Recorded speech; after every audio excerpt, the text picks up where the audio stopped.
this idea of who's a traitor or not. Being a traitor means you tried to betray your country, you tried to harm your country and help your enemies.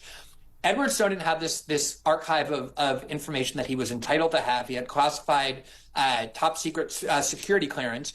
Think of all the things he could have done with that archive. He could have sold it to some foreign government or some group of non-state actors that made a huge amount of money. He could have passed it secretly to America's enemies. He could have dumped it all on the internet without regard to what it was exposing. He did none of that. He came to American journalists, myself, who was working at The Guardian, Laura Poitras, who was working with The Washington Post, and he said, I only want you to reveal what is necessary to reveal that's in the public interest for Americans to know. And all the decisions that were made about what got released and what weren't were decisions that we as journalists made. He played no role in deciding what was released and what wasn't. And the vast majority of the archive to this very day was never released because we acted in accordance with his very conservative views about how the archive should be treated. So again, you can dispute things he did, say he should have done things in a different path. But the idea that he was a traitor when he could have done so many things to harm the United States and everything he did was about protecting the privacy rights of American citizens as guaranteed by the Constitution that courts said were being violated,